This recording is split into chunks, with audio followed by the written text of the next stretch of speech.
Sanibonani molweni ndenamkela kwesa-TV ngesixhosa. Usibongile ke ungqengqile ebhedini yakhe emsebenzini, milenzi ihleli pha phezulu yajubalaza nje. Ukude ngengcinga uncume yedwa ke ubhizi uyadrawer izinto zakhe. Ucinga ke ngaye nokwenza ngoba bese-beach becholelana nokrece bemamelisana ezindlebeni. Nangekhisi yabo ke kuthe kusenjalo ke kwangena uNeli. Encume njalo ke uSibo yedwa kwabe sekhwaza uNeli iba ngambiza Sibongile kamva. Wathi kwamva ke besexolisa ke akambonanga engene. Neli uthi sanazo ntombi ubungeke uzonibone. Ubuzonibona kanjani ke ucinga kude kangaka wathi ka uthethe abethi Sibongile akhonto wathi omnyaya nothi ufihlele mina but ke wabesemyeka wathi hayi yena wenza ukuthathela yona kuba masihambe siyosebenza. So bayibaphakama ke bemkake. So emsebenzini ke uSibo usebenza ke ekamereni kaWenzeni uphethe into ke apha icleaner eshayinayo ke into egold nje. Oko ke beshayinisa lento kuyayiphinda phinda kodwa kwangena uWenzeni ke wathi Wenzeni hayi ngeke kaloku sisi uyigqibile ngokuyiclean wabe sesithi omnye hey hayi unyanisele sendiyigqibile nyabe siWenzeni hey kukhona osemathandweni mntakaba ahleke kancinci ke uSibongile athi no aphinde athi hayi busekubonakala kangako na uWenzeni uthe hey kuyabonakala ethi ke ngethemba kuba naye lo muntu uziva ngalendlela uziva ngayo athi ke uSibongile uba xa esitsho naye uthi uziva njengami wabe sebuza ke uWenzeni uba ubuza kuWenzeni uba ubona kanjani uba indoda yakuthanda ayike wacacisa ke uNomandwebo nguWenzeni ethi ubona ngendlela akujonga ngayo nathetha ngayo nawo akancumanga ke uSibongile uchazekile wabe sebuza ke unozazi onguWenzeni uba andithi uke wayibona leyo nto uvumile ke uSibongile wabe sesitsho ke uba eyabo kodwa ke into inzima ngoba le ndoda inomuntu wayo uthe ke uWenzeni hayi ayimothusi ke yena ke leyo into ngoba kaloku egqibeleni umuntu uthathwa emntwini. Sibongile uthe hayi akaqondi utheni watsho kanjalo nje wabe sithi uWenzeni kunjalo. Usibongile uthe uyazibuza ke kodwa uba Wenzeni wena ezinto zazelaphi ngoba kaloku usemncinci. uWenzeni uthe kaloku ndibukela imovies ndifunda nenovels wabe sephakama ke thatha ibheki yakhe sithi wena girl go get your man wamshiya esiya ke esikoleni emoyizela enjalo ke uSibongile ezijula kulo bhedi ingathi nje uyanyonjazwa uSibongile uyahleka nje kumnandi usemathandweni. uSibongile ke uthe gqike excited ke kwalapha endlini eya kunomfundo ke ethi yocela uthe ucela uthatha ke i-off eMalanga kukhona apha afuneka yekhona konke ebalekile afuna ukuyenza kodwa ke ngelishwa lakhe unomfundo uthe no ngenye imini wakhe wahamba wena Sibongile apha siyakhumulela mina wayethi ke ufumene isponsor ethi wandishiya ndisengxakini awuzange utsho ebantwini oko nanibuzwa kaninzi wena wabuya kade.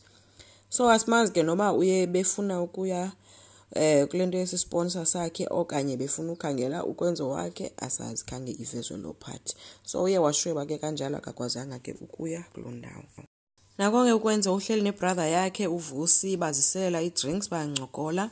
uVusi ubuze uba ukwenza kwenzekana apha kuwe ngoba lokhu uthi ungumoyi nje ngoba lo nyani yamoyizela nje ismile silapha ebusweni ethi andikuboni kahle kwenzekani. Ukwenza uthi akho nix mina ndisihlale nje nomntakwethu sizibethelwa ngumoya waselwandle sihappy. Umhlekile ke uVusi ethi hey ungandenzi inyoni wena asikho isport engazange ndisihambe nawe apha eThekwini and sibushaya kodwa andizange nakubona umoyizela kangaka.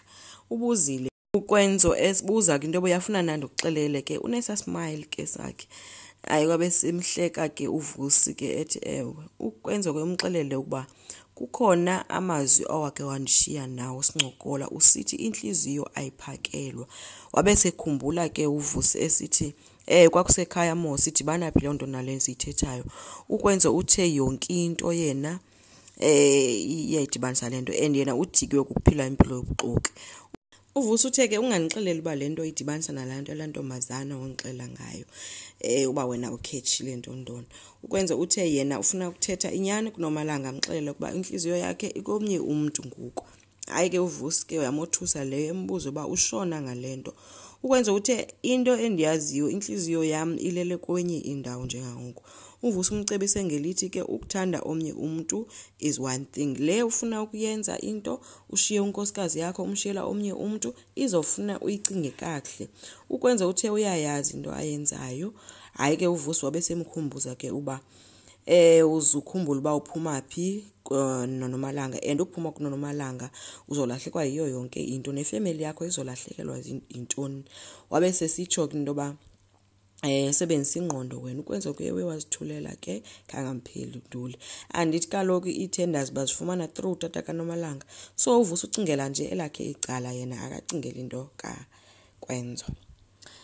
Kwakwenzo ke uKwenzo uNomalanga ubusy ne-live video yakhe ke, busy uxelela ke fans zakhe ke nge-relationship yakhe ke noKwenzo, noba badlula kanjani ezintweni bona, ngoba abantu bathi barhayela uba ngabo. Wabesithi no, nathi sinazo ezithi ups and downs kodwa siyagqitha kuzo. Uthe esathetha nabo ke wabesengena ke uKwenzo, uthe xa ingena kwabesebaxelela kuba nanku ke lo mntu xa sithetha nje ngaye, wabesembiza uKwenzo ke yena ke engafuna ukuthetha ethi ucela bathethe. Hayi uNomalanga wasike wamtsala ke efuna ukumveza ebantwini, wamveza kuKwenzo kwabevela ke ngilo mntu ushaya emveni koko wahlala ecaleni, umbona nje ba ujikiwe kwale nto yenziwa nguNomalanga. But then ke uNomalanga wabese umvezile ke sithi niyamazi ke umuntu wami ba ushaye kanjani, kodwa ke kumnandi kunjena. Kabe berhala ke abantu berhalwa ngabo ke, but ke kwangena ke message A1 evele yatshintsha yonke into, ebuzile into ba nidlulele nakule yekiss kaSibongile nje kanjalo nje. Yabe phofu ihleka ke lo emojis nje ezihlekayo. Yo akaphoxeka kuNomalanga, wakhuphe onke amehlo ejonge kuKwenzo ethi what the hell. Hayi ke noKwenzo bese iqonda baziyakhala ke ngoku, naye ejame ngathi inhliziyo ngayikhupha ngomlomo, but ke wabeke uNomalanga sekhona ke into ayaziyo, but ke bengekambuzi aziba izawuzala nkomoni na. Enkosi, ngicela siqhubeke subscribe, like, singakhomenta futhi. Bye.